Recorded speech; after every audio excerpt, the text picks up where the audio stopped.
Good morning. My name is Nancy Dunn-Thompson. I'm the Executive Director of the Elizabeth McGowan Training Institute, and we're very happy to have you here today for our monthly Ask the Geriatrician webcast. We want to start by thanking the Baptist Health Foundation of San Antonio, who's a major funder of our programming. We also want to thank the Methodist Healthcare Ministries Foundation, the San Antonio Area Foundation, the Pryor Trust, and the many other donors, individuals, and organizations who support the mission of mmlearn.org. Now, we always want this to be interactive. So if you look at the top of your screen, if you're viewing as part of the webcast, you're going to see a little ask function, and it looks like a comic bubble. So if you click on that and you would like to send in a question or make a comment, that will be sent directly to us here, and we'll share that with our presenter today. If you're not using that function or you're listening by phone, and we always have a good number of people who listen by phone, then you can phone in to 210-264-7000 and ask your question by phone.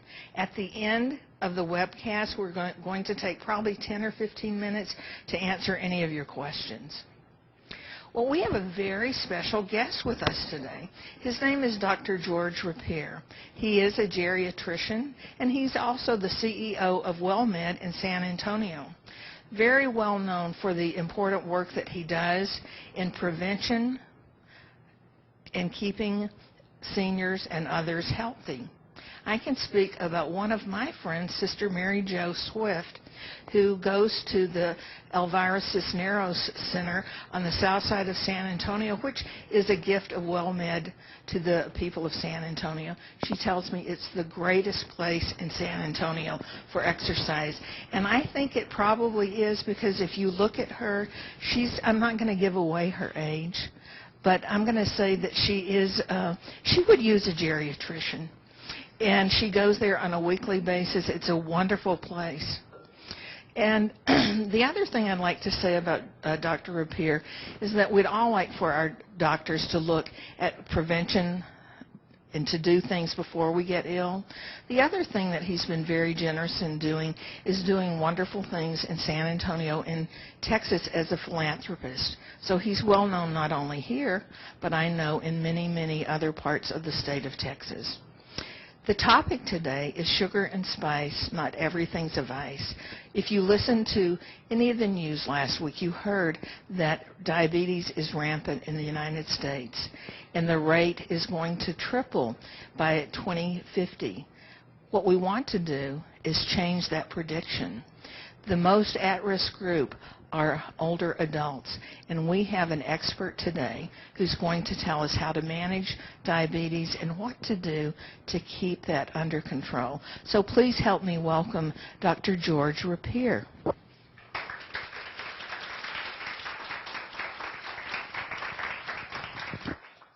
Thank you very much, Nancy, and welcome everyone here in person, and welcome everybody that's participating on our webcast. I'd like to just give a special hello to Kami Perez and everybody that's watching from the Elvira Cisneros Senior Community Center. So hi, Kami, and everybody down there. Today I'm going to talk about diabetes, and this really, as Nancy says, is a very, very important topic. It's more prevalent the older you get, and today in the United States it's really reached critical epidemic proportions. Not only in our older population, but even in our kids. Diabetes was basically unheard of in younger people until now, but today in San Antonio, about 5% of our elementary school children have what's known as adult onset or type 2 diabetes. So it's an epidemic today. As Nancy says, the number of diabetics is projected to double by 2050. And it's really a health concern because there's many complications with diabetes as well. So knowing what to do for your diabetes if you have it is important. Knowing how to prevent it is even more important. First, there's two types of diabetes, conveniently called type 1 and type 2, so they're easy to remember. Type 1 diabetes is pretty much exclusively in young adults. and it is purely a lack of insulin produced by the pancreas. The pancreas is an organ which secretes insulin as well as another of other substances that aid in digestion. But the insulin production is necessary to take the sugar and starch that we ingest and take it out of our bloodstream and send it to the tissues, such as the liver, the brain, the muscles, the fat cells, where it can be metabolized or stored. People with type 1 diabetes generally have an autoimmune reaction where the body actually attacks the pancreas, killing the cells that make insulin. We're not exactly sure why this occurs. Some people think it may be post-viral. There's certainly some genetic predisposition to this. But in this case, the underlying metabolic problem is completely a lack of insulin, and the pancreas just gets attacked, gets destroyed, and can't make insulin anymore. Type 2 diabetes is totally different. Type 2 diabetes is generally prevalent in older people, although, like I said, 5% of our elementary school children in San Antonio now have developed type 2 diabetes. But the underlying metabolic problem in type 2 diabetes is totally different. In type 2 diabetes, the problem is insulin resistance. So the pancreas is working. The pancreas hasn't been damaged early in type 2 diabetes. But the cells in the body, predominantly the fat cells, but also to a certain extent the muscle cells, are resistant to this insulin. The problem is there are way too many receptors on the surface of these cells and way too many of these cells, so the amount of insulin that's secreted is inadequate to get the sugar out of the blood and into these cells. So early in type 2 diabetes, the problem is not lack of insulin. It's actually too much insulin is produced, but the cells that bind with the insulin are relatively resistant or immune to the action of the insulin. So type 1 diabetes we already talked about, possibly triggered by a virus, but is really an autoimmune reaction. Type 2 diabetes, everyone knows what happens from a blood sugar standpoint. We eat foods that have starch, carbohydrates, sugars. Those enter our bloodstream. What normally happens is the pancreas secretes insulin. That insulin moves the blood sugar out of the blood into the various cells. In type 2 diabetes, there's plenty of insulin, but the cells are resistant and the insulin doesn't have the desired effect. Eventually, in late stages of type 2 diabetes, we do become insulin deficient because the pancreas basically just poops out. It's been working hard for many, many years, producing more insulin than normal, and it basically just gets old and tired. So early in type 2 diabetes, we actually make extra insulin, and if you measure insulin levels in people with early type 2 diabetes, it's very high. Late in type 2 diabetes, the opposite occurs, and the insulin levels can actually fall and be inadequate, and some type 2 diabetics end up having to take insulin somewhere late in their course because the pancreas over time just poops out, gets tired, and can't make enough insulin. Two things about type 2 diabetes that are important to know. First, the heavier you are, the more likely you are to develop type 2 diabetes. And this is really a problem in our country because not only do we have a diabetic epidemic, we've got an overweight and an obesity diabetic. Obesity running rampant in our culture, and it's largely because of what we're eating and our relatively sedentary lifestyle. So one of the things that's leading to the epidemic in diabetes is the epidemic in obesity.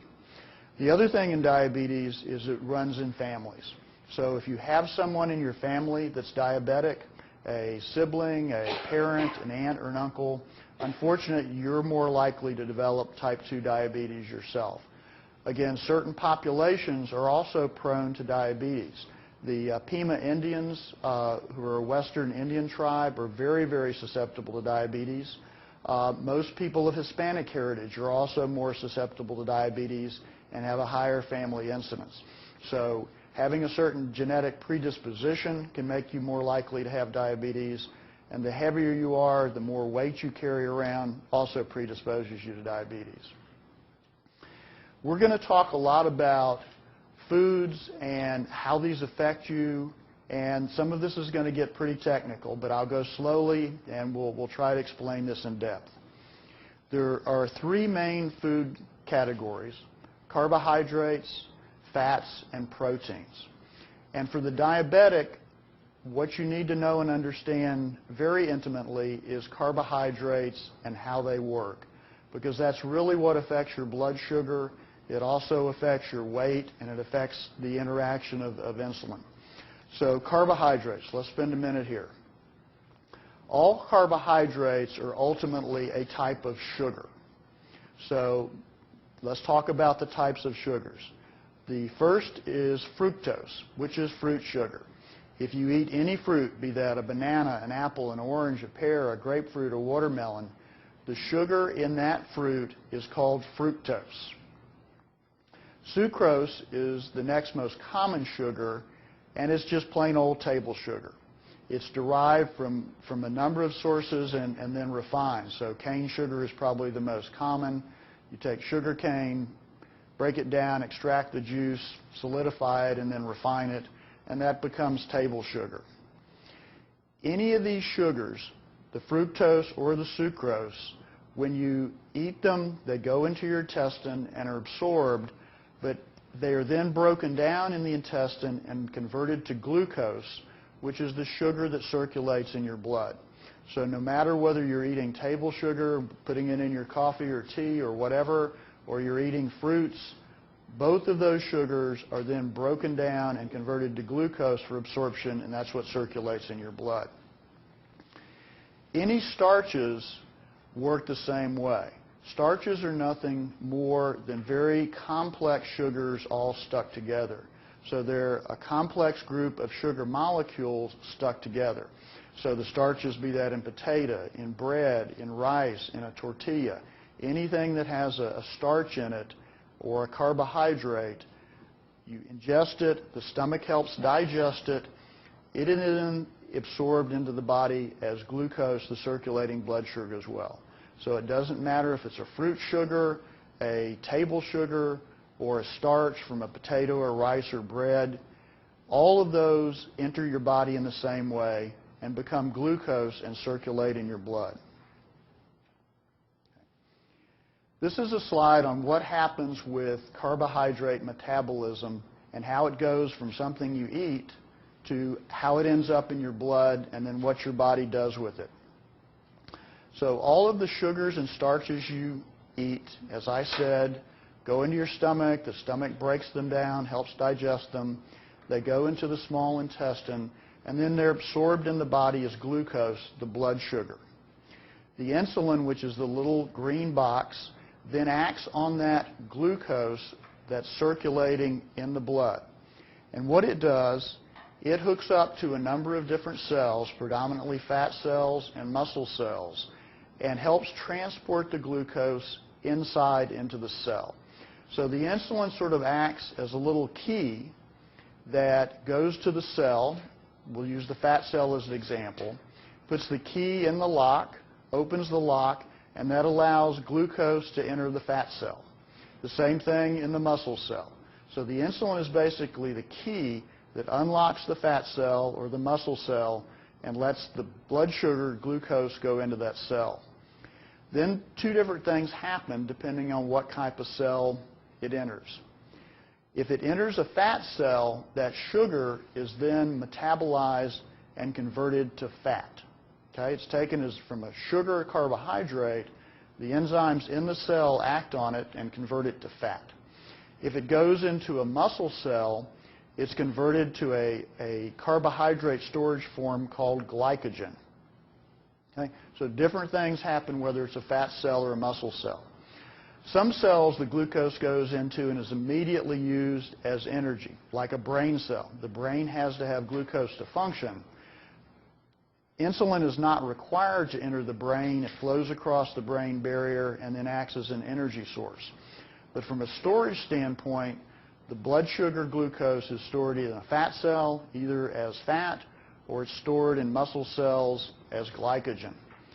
If your blood sugar then goes low, the blood sugar that's been stored in a fat cell or a muscle cell is then called upon to come back in the blood to raise your blood sugar. So some people have the opposite of diabetes, have hypoglycemia, where your blood sugar goes too low. In those cases, or if you're a diabetic and you take too much medicine or too much insulin and your sugar goes too low, then your body tells your muscle cells and your fat cells, whoops, we need some more sugar in the blood, we need some more glucose, and then it does the opposite. It converts the glycogen back into glucose, or it converts the fat back into glucose and dumps those back into the blood. So the process goes both ways. Insulin is critical to get the sugar out of the bloodstream and into those fat or muscle cells where it can be stored. So again, in type 1 diabetes, we don't have enough insulin. So what happens is the sugar backs up in the blood. It can't be stored in those cells. It just stays circulating in the blood, and you have high blood sugar. In type 2 diabetes, there's plenty of insulin, but the key doesn't work well. That little key that opens the lock into the fat cell, the key that opens the lock into the muscle cell, wasn't made by a good locksmith. It doesn't work too well, or the lock doesn't work too well on the cell. And the same effect happens is the sugar backs up in the blood and your blood sugar is too high. And that's the basis of the metabolism of diabetes. The next item we're going to talk about is a concept called the glycemic index, or GI. And what the glycemic index is a measure of the effects of the carbohydrates. So carbohydrates, again, can be simple sugars such as fruit sugar, table sugar, or it can be complex carbohydrates such as the starches in potatoes, rice, bread, tortillas, etc. So the glycemic index is a measure of the effects of those carbohydrates on blood sugar, because all carbohydrates are not created equally. Some of them, if you eat, they very rapidly get into your system and are absorbed and raise your blood sugar quite quickly. Some foods that have carbohydrates in them, you eat and they're very slowly absorbed and don't have a major impact on your blood sugar. So, foods that have a high glycemic index enter the bloodstream very quickly. Pretty simple. High index, fast, enter the bloodstream quickly. Low glycemic index foods are much more slowly absorbed and raise the blood sugar much less. So which ones of these types of foods do you think are best for diabetics? Well, obviously foods with a low glycemic index, because a food that has a high glycemic index raises your blood sugar quickly. The blood sugar stays higher for a longer period of time because the insulin isn't acting effectively. Foods that are low glycemic index are better for diabetics because they raise the blood sugar much slowly, are much more slowly absorbed, don't require as much insulin action as high glycemic index foods. Okay? On the same vein, those foods that are high glycemic index, are absorbed quickly, raise the blood sugar, require a lot of insulin to try to clear them out of the blood. Again, insulin's the little key in the lock. If you put a whole lot of sugar in the blood, it takes a whole lot of insulin to get that sugar out of the blood. Those low glycemic index foods produce a very small secretion of insulin because they don't raise blood sugar much and they don't require much insulin. So again, low glycemic index foods are much better for diabetics than high glycemic index foods. So just some examples. Low glycemic index foods are foods that are felt to have a glycemic index of less than 55. They include most fruits and vegetables, so pretty much any fruits and vegetables, whole grains, not refined grains, not white flour, but whole grain products, and products that are low in carbohydrates. And we'll talk more specifically at the end of talk because I got some examples of what's low glycemic index, high glycemic index. Medium glycemic index, probably the best examples are some long grain rice like basmati rice and sweet potatoes. High glycemic index foods, potatoes, watermelon, white bread. Sort of my rule of thumb, if it's white and a carbohydrate, it's high glycemic index, so with few exceptions. But the more dark color it has, the more greens and browns and red it has, the lower the glycemic index and better it is for you. The more white it has, generally, the higher glycemic index, the more carbohydrate it has, and the faster it's absorbed. Basically, anything that's processed in a box, cornflakes is an example here, but pretty much any processed cereal. If you look at processed things like processed mashed potatoes in a box that you mix, any of those processed foods that have carbohydrates are going to be high glycemic index. Okay. The other concept here is glycemic load.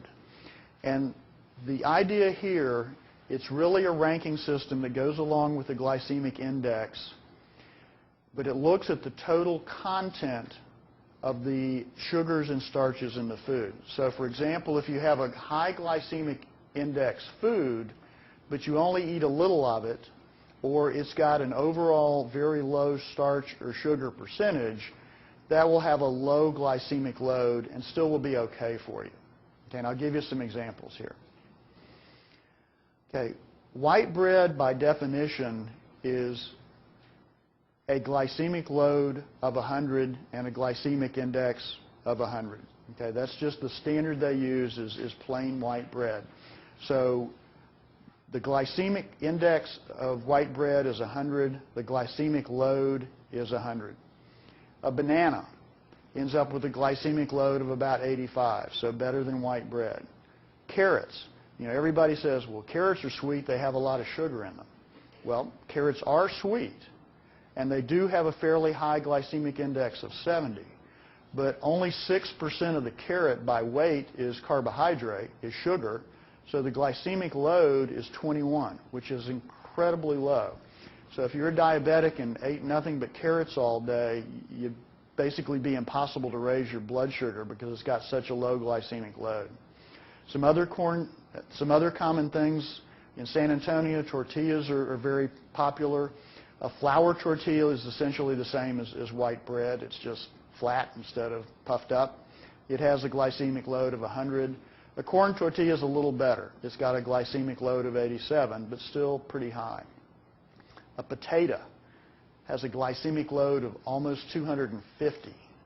Regular white rice has a glycemic load of 280.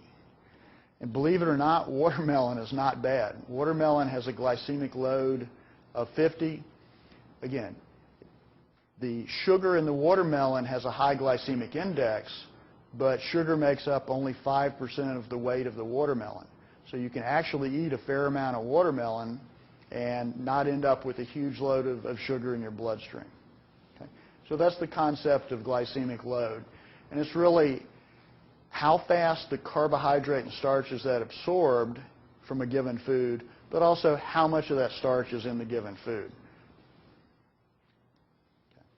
I want to talk a little bit about other types of foods. Again, I think the most important thing in a diabetic is really the carbohydrates and watching what you're doing there. But the fats and oils are also very important because diabetics are also more prone to develop heart disease, more prone to develop peripheral artery disease. So watching what you're eating in fats and oils is also important. There's good fats, there's bad fats. The bad fats, again, most anything that's processed, if it's got trans fat and saturated fats in it, it's bad. So again, if you read labels and it has trans fats in it, that's bad because that's a man-made produced fat. Anything that has saturated fat is not good for you as well. So butter, margarine, any commercially fried food. If you fry foods at home and use a good oil, such as olive oil or peanut oil, that's much better for you than most of the places you eat commercially fried food. Because most of the commercially fried food is not fried in good oil, with a few exceptions. A few restaurants are now using olive oil or peanut oil to fry foods. But most of them either use lard or some other solid fat that's then liquefied when you heat it. And again, that's nothing but trans fat and saturated fat, which is the worst thing you could eat.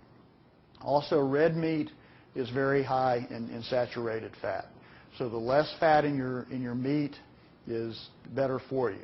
So red meats, beef, steaks are not as good for you as whiter meats, turkey or chicken. And pork is not the other white meat. Pork is a red meat. It has the same fat content. as beef does. So despite what they say on TV, pork is no better for you than beef. It has the same fat content, the same saturated fat content. And that's not to say you can never eat any of this.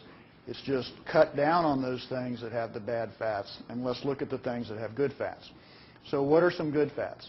Nuts, fish, basically any seafood has fish oil, and olive oil is really the best oil you can use. So let's look at a couple of slides looking at heart and vascular disease, because again, in diabetics, this is the most serious thing. Diabetics seldom die of their diabetes. They generally have complications of their arteries in their heart. They either have a heart attack or a stroke or vascular disease in their legs that then lead to an amputation. So heart and vascular disease in diabetics is really the most important thing to pay attention to. This is looking at your risk of having a heart attack, looking at trans fat in your diet, and it's very simple. The more trans fat you eat, the more likely you are to have heart trouble. Where does trans fat come from, and what do you want to stay away from? Butter and stick margarine. Okay?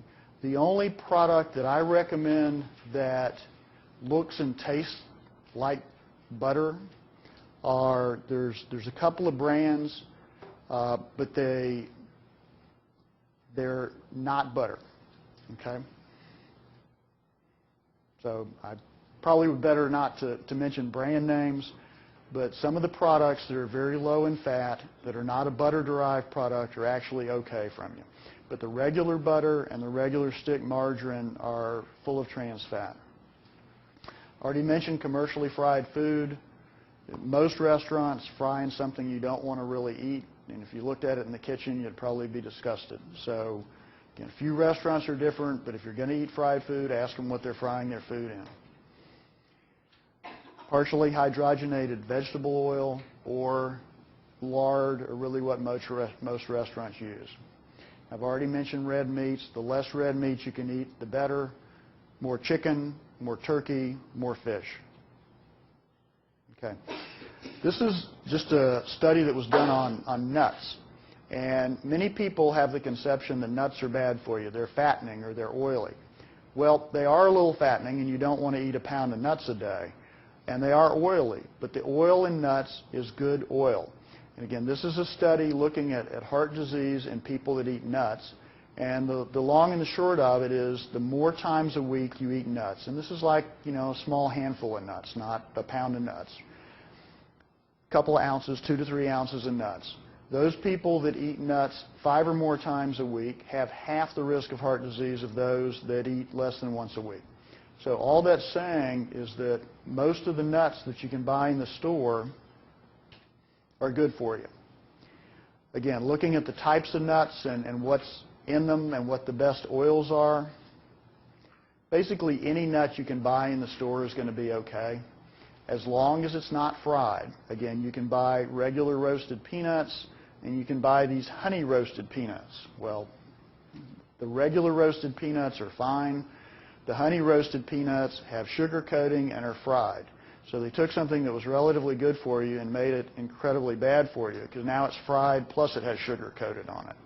So again, any nut that's a baked nut is pretty good for you. Okay.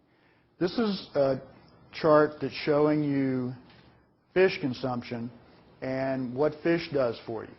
And again, the fish are important because the oil in the fish are good oils. And again, just showing you that people that eat more fish have a dramatically lower risk of heart disease.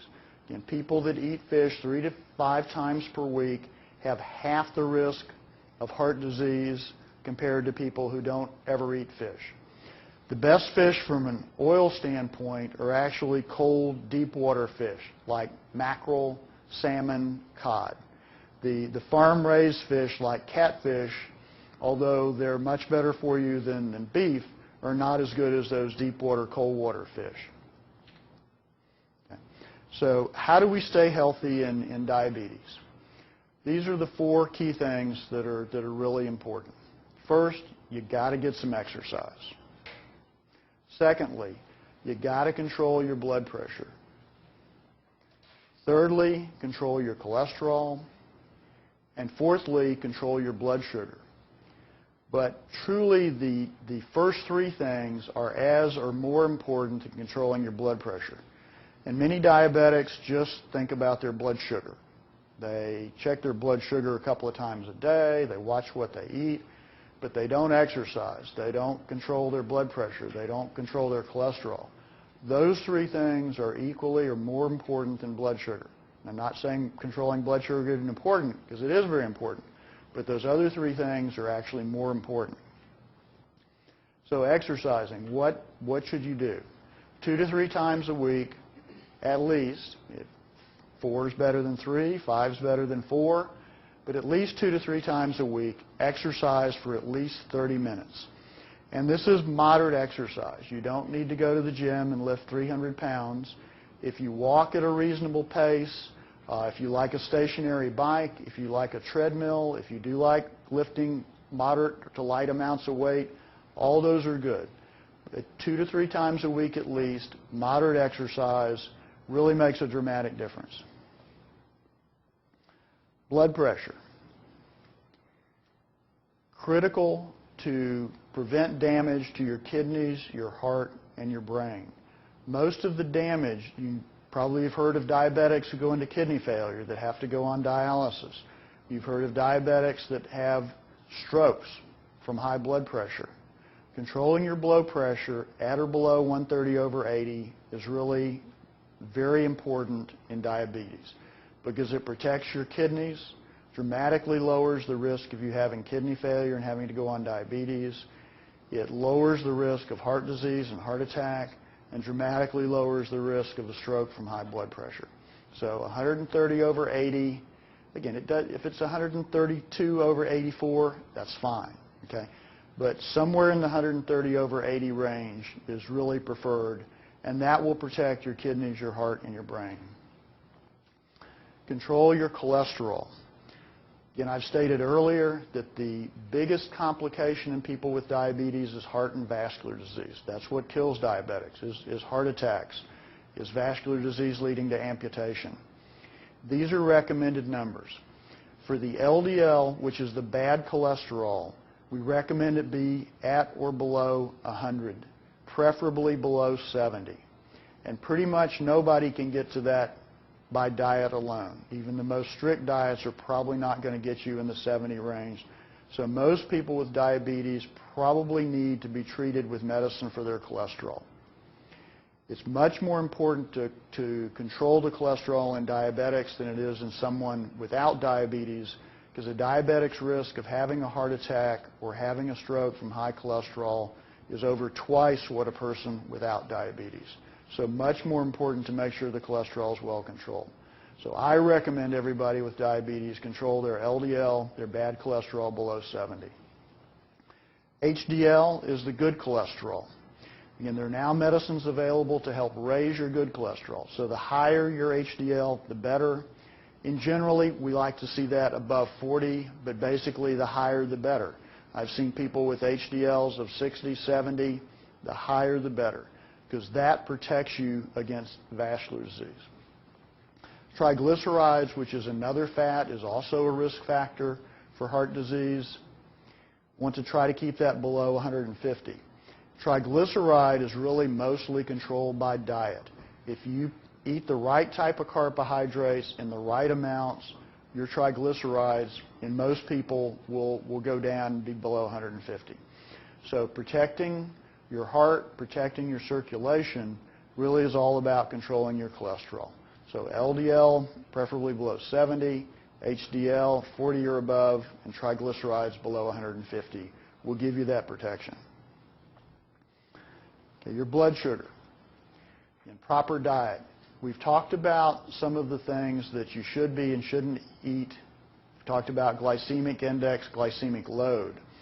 I haven't included a list of those, but you can go online on the internet, you can Google glycemic load, and there are a number of sources that will give you full charts of foods and what the glycemic index and glycemic load are.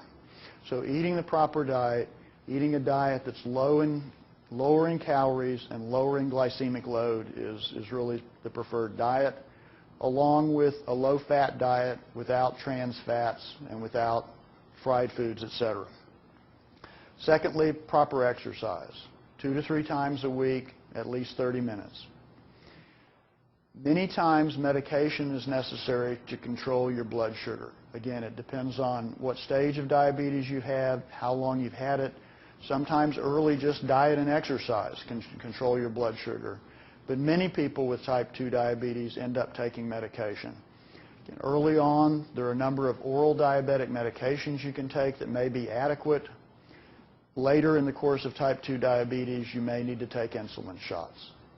But the more you can do early on with prevention, with proper diet, with proper exercise, the less medicine you'll have to take and the less your chances for complication. We like to keep a value called the hemoglobin A1C below 7. The hemoglobin A1C is just a longer-term look at what your blood sugar has been doing over time. So it's really the amount of sugar that is stuck to your red blood cells. And the higher that number, the higher your blood sugar has been, generally for about the past 2 weeks. So the hemoglobin A1C gives us a look at what the average blood sugar has been for about the 2 weeks before the test is done. And again, good control is considered below 7. Controlling your sugar does a number of good things too, just like diet and exercise, just like the cholesterol, just like the blood pressure. Keeping your A1C below 7 lowers your risk of diabetic complications. So it lowers the risk of damage to your eyes and blindness.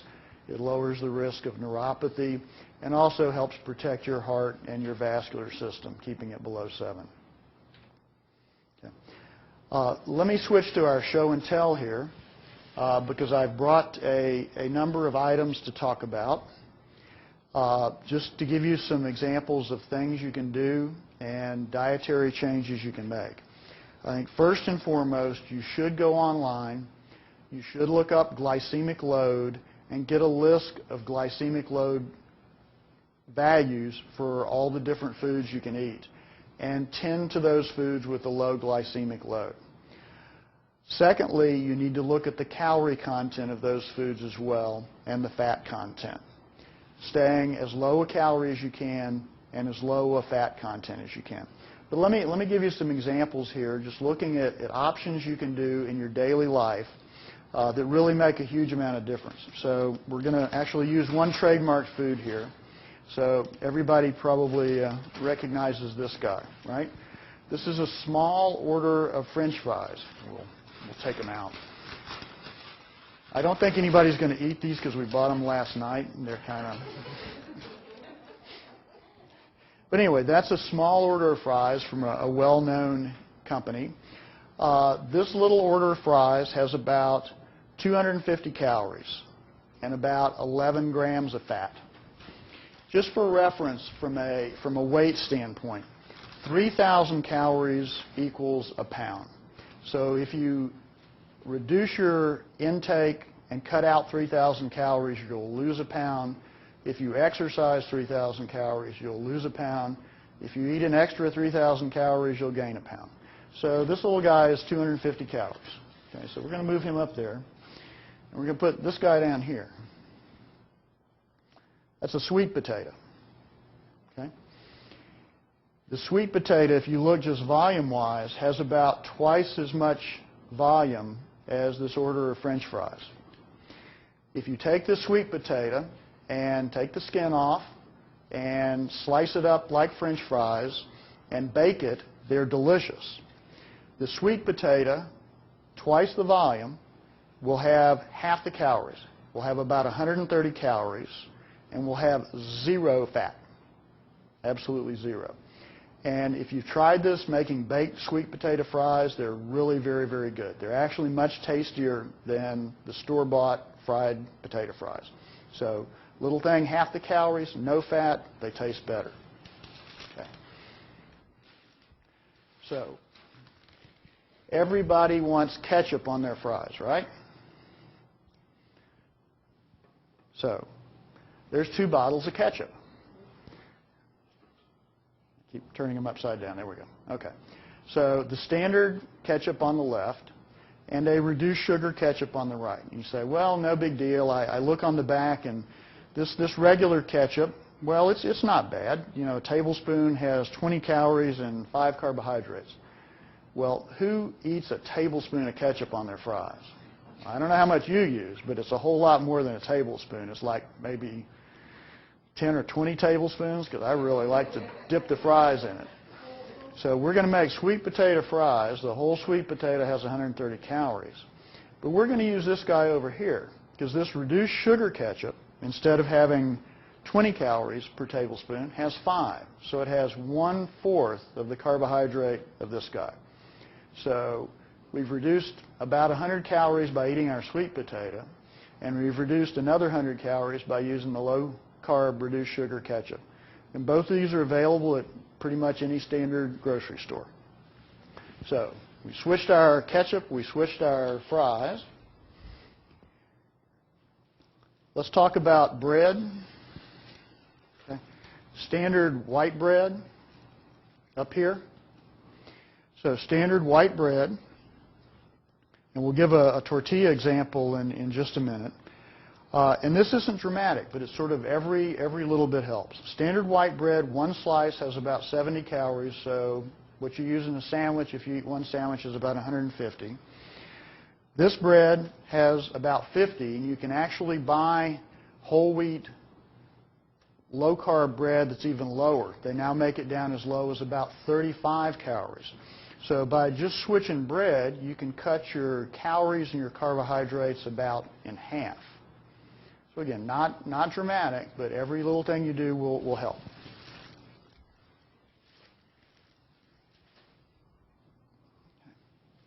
The San Antonio staple.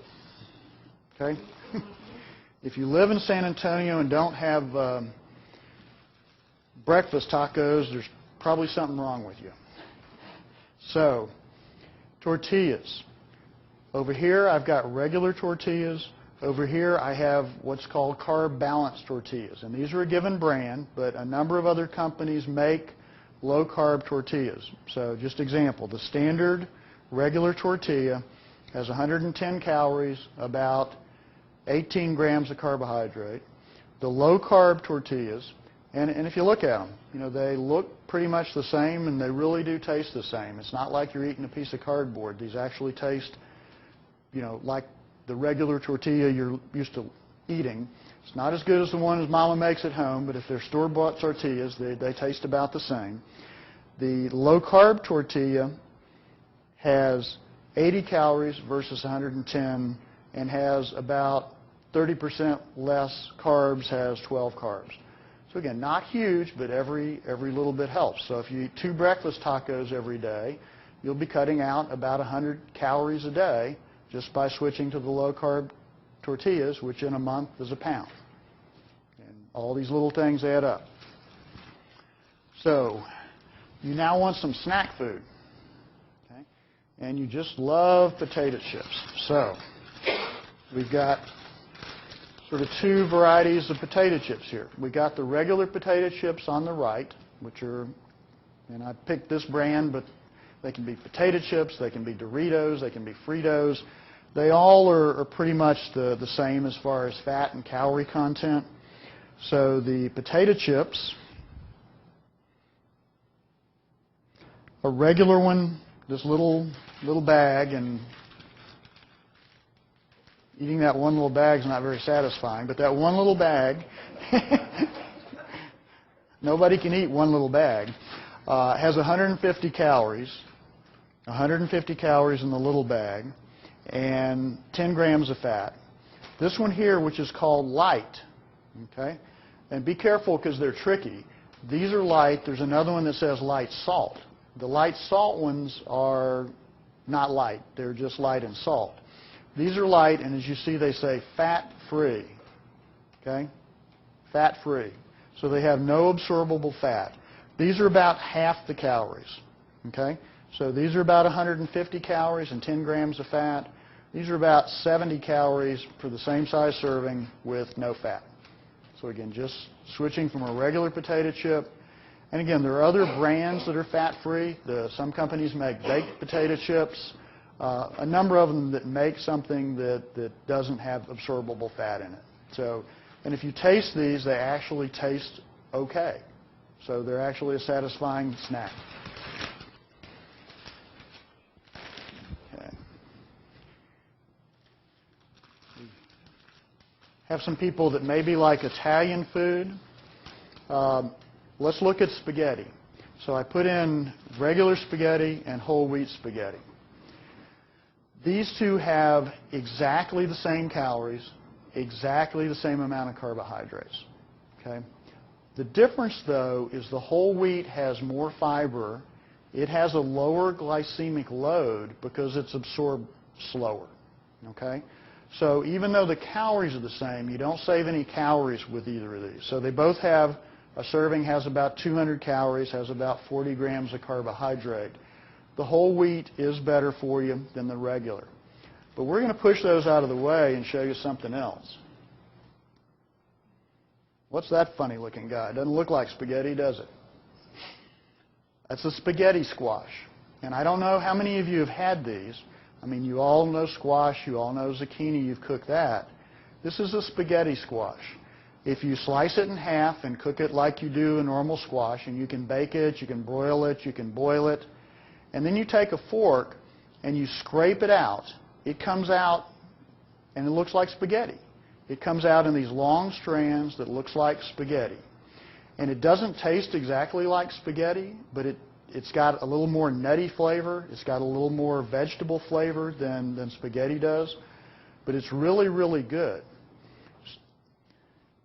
Excuse me. So comparison-wise, again, these two spaghettis, both about 200 calories, 40 grams of carbs per serving. This little spaghetti squash guy, you can eat this whole spaghetti squash. Again, look at the volume of that guy versus a serving of spaghetti. He's got 40 calories. So 40 calories versus 200 calories. And incredibly low glycemic load. So think outside the box a little bit. Okay, the last thing I want to show you, I didn't bring the first option. I just brought the second option. Again, a lot of people eat potatoes, mashed potatoes, baked potatoes. And again, way back I showed you the glycemic load of a potato was like 250, which is very, very high. Baked potatoes and refined rice are very, very high in glycemic load. So if you take a normal serving of potatoes without anything on it, and of course everybody eats their mashed potatoes with no butter and with no milk and everything like that, right? No, those are extra, okay? But just the potato in a normal serving of mashed potato is about 250 calories, okay? You all recognize this guy, right? That's a cauliflower. It's white. This is one of the few good white foods you can eat. So you say, why on earth are you showing me a cauliflower and talking about mashed potatoes? You crazy or what? No, I'm not crazy. If you take this guy and you cook it, okay, so just boil it, and then throw it in your food processor, throw it in your blender, put a little bit of low-fat cheese, salt and pepper a little bit. You've got something that tastes almost identical to mashed potatoes. And if you do that and serve it to someone, they'll probably say, this is good. How did you make those? Well, calorie-wise, a normal serving of mashed potatoes without the butter, without the milk, 250 calories. A serving twice as big of this guy cauliflower has 40 calories. So 1/6 the calories. And if you still want to put a little butter on it, you're still over 200 calories ahead by using the cauliflower. The last thing I want to mention, I didn't bring samples of because they'll go bad, is meats. And I mentioned earlier, more turkey, more chicken, less red meat. But we all probably eat a lot of red meat, too much red meat. But if you're making meatloaf, if you're making tacos, if you're making burger patties, just a quick comparison. A normal-sized burger, quarter-pound ground beef burger, has about 220 calories and has about 13 grams of fat. If you make the same thing in turkey, it's half. So the same quarter-pound turkey burger has about 150 calories and has about 7 grams of fat. So many of these examples I've showed you are really examples where you can do little things, cut back dramatically, lower your glycemic load, improve control of your diabetes if you have diabetes, try to prevent diabetes if you don't. So I think I've finished. I think we've got some questions. Let me begin taking those. I have to use my glasses for these. The first question, my husband is 72, overweight, and won't go to the doctor. Are there symptoms I should watch for so he know he needs to go to the doctor? Everybody needs to see a doctor annually that's over 65 years old and get a checkup. I think one thing you can tell your husband is if he wants to leave you a widow, keep doing what he's doing. If he wants to stay around and take care of you, he needs to go get a checkup every year. The second question is canola oil a good oil? And then question corn oil. Canola oil is much better than corn oil. Corn oil is one of the last oils you ought to use for either cooking or frying. Again, the best oil you can use for general purposes is olive oil. If you're going to fry something other than Italian food, the olive oil is a little too spicy. So for a sort of a bland tasting oil, canola oil is excellent and peanut oil is excellent as well. Corn oil is probably the worst you can use, and other tropical oils such as palm oil you just ought to stay away from completely. Very good. And it's been my pleasure. I hope you all learned something, and really appreciate everyone who attended either now or on the webcast later on. Thank you very much. And Dr. Rapier, we had a comment and a question that just came in. And would you join me? The first comment is from Jama in Uvalde, Texas. And she's a cattle woman. And she wanted us to also consider that 51% of a 3-ounce portion of red meat is the same fat as olive oil. There are more than 32 cuts of lean meat. And if you want that information, you can go to www.beef.org. So that's another resource. I would tell Jama I don't stick to everything I said today, and I love a good hamburger. And I love a good filet mignon. And it's really, I'm not telling people not to eat red meat. I think red meat and everything in moderation is okay for you. So absolutely, if you're going to eat red meat, though, eat lean red meat, eat the best cuts of red meat without fat. If you're going to eat ground beef that is low in fat content. Again, they make ground beef now that has 2 to 3% fat in it, which is much better for you than the ground beef that has 20% fat. So eating red meat in moderation is okay. I got some other cattle people that raise cattle in the audience here that are pointing at me. But you want to tend toward the lowest fat content meat possible. Okay, and we have 2 other questions. They're on the screen here. Would you read those, Dr. Rapier, and respond to them? The first is from Marge. What do you think about the lap band to get rid of diabetes? For people that are morbidly obese, and that's people that have BMIs of over 40, which means that you're 250 plus pounds usually, the lap band procedure and the weight loss associated with it have shown to dramatically reduce diabetics in people. About 60% of the people who are diabetic and morbidly obese that have the lap band procedure are able to stop their diabetic medications. Again, what I said early on, the heavier you are, the more likely you are to have diabetes. If you can lose that weight via the lap band or diet or whatever, your diabetes may go away and you may not need medication. We're going to take this last question from a dad's guardian, and I'll ask you to do that if you know a website with low glycemic load. The last question is, where can you get the low glycemic load? I don't know the website off the top of my name, and there's really dozens of them. If you'll just Google glycemic load, it'll give you a number of websites where you can get good glycemic load information. Okay, thank you. Well, you know, we always want your feedback, so if you're joining us, we want to ask that you click on the survey button. Your feedback is very important. We're in a planning stage right now for 2011. What you have to share with us is going to help us make decisions about what we'll be doing in the next year. And this is going to take you less than 5 minutes. We again want to thank the Baptist Health Foundation for their generous support.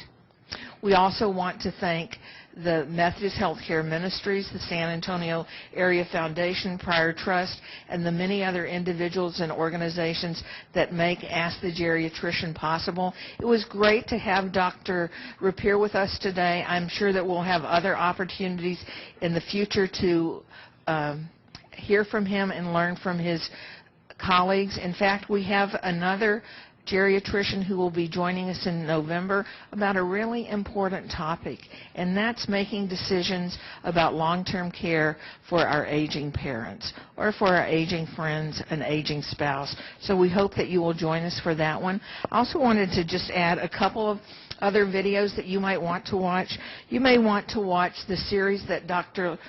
Luis Solis does on diabetes. One that I really like that he does is how to troubleshoot problems with your glucometer. He presents that in English and Spanish. We also have a series called An Ounce of Prevention. It covers your vision, it covers care of your feet, many other topics. And you know what you're going to love about this one? They're novellas. They're available in English and Spanish, and they're available on our website at mmlearn.org.